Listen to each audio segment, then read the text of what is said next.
Alright, so where are we, Catalina? In Pamukkale. Pamukkale. These are calcite formations with water running down from hot springs. So warm water. Yes. Pamukkale, Turkey, by the way. The pool over here is lukewarm. It's really nice. Lots of people enjoying it. And then after this, there's a hot spring called Cleopatra Springs, an ancient Roman hot springs that we're gonna go check out. That's where Cleopatra used to bathe. About 100 degrees Fahrenheit. With our travel clubs. We're having a good time. The north of Sweden.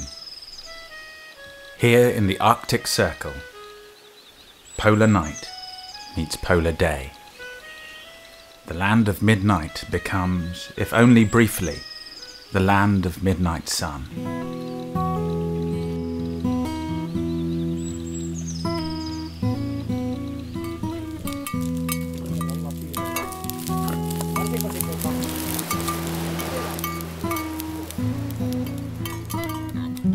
Let's familiarise ourselves with some of the places and people of this unique setting. Övertorneå welcomes thousands of tourists every year. What draws them out to this remote spot? It must be the environment around this place. It's just so vast. There's just so much forest and so much water and so much light at the moment. I think that's really special to be in Europe and still be in a wilderness area like this. I often just intended to stay 15 minutes just to check it up, and they will be here for 2 or 3 hours. Det är som jag skulle kunna säga att våran vardag skulle vara för utomstående en lyx för dem.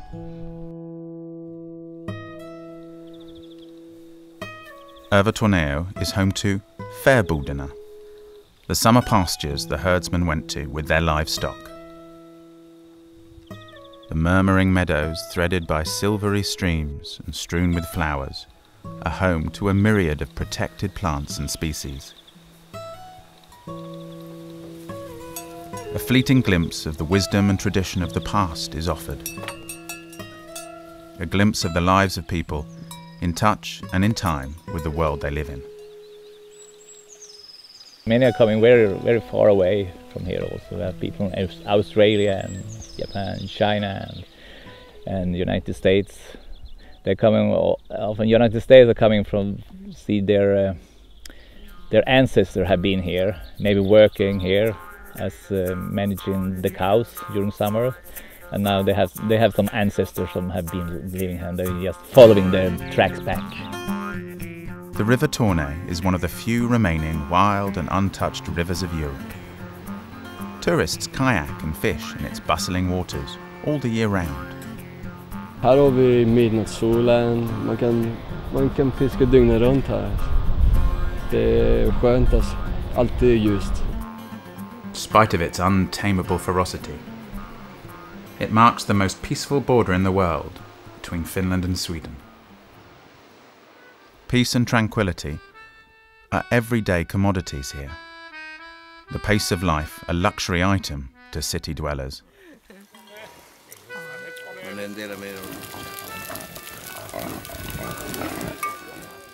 The reindeer is a semi-mythical creature that's been here from generation to generation, supplying humans with hides and antlers, meat and milk, transportation, essential to their survival.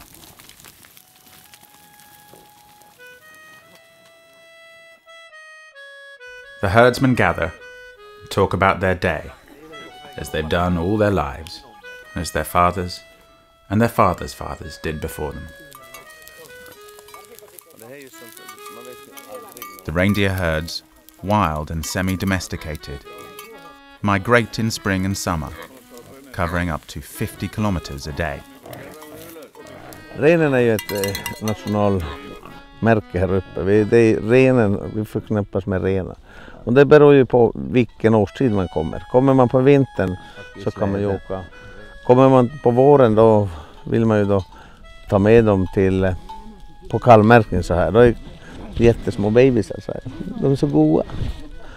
Och till hösten då är ju det här Men när vi skiljer åt vilka som ska till slakt och sånt där. Så att, och då får vi kan vi ta med turisterna in i hägnan och de får själv fånga.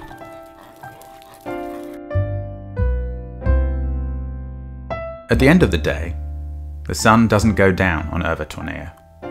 In fact, in summer, it never does. The midnight sun makes everything magical, and its magic lingers like a promise of gold through the long, hard winter months. Man blir lugn i kropp och själ. Det är ingen stress, inga bilar, inga folk som jäktar, ingen må gott bara.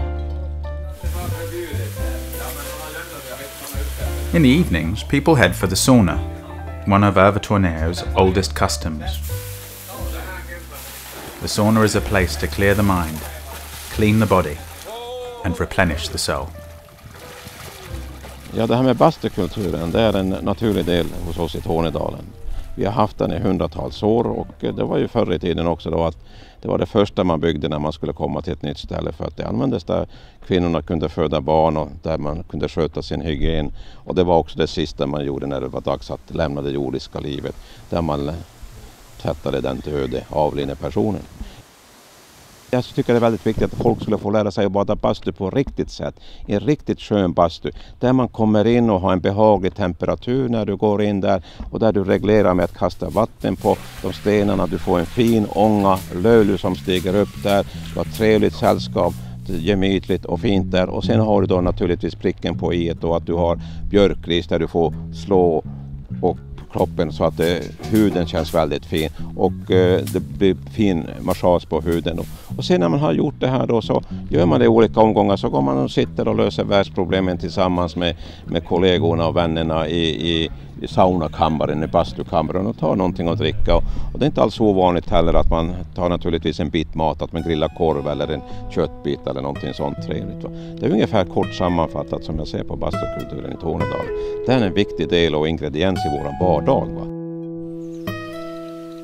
It's lovely if you've come from a city to come here because people are driving slowly, there's not that much traffic on the roads. I think that's probably quite special, and then just the vastness of it, all the forest, all the water, and at the moment all the light. It's like a retreat here. We have had a volunteer staying for us for 2 weeks from Gothenburg, and she's saying this is so calm, this has been so good for me. I have been working here and I feel that this is a retreat for me. It's really a peace of my mind.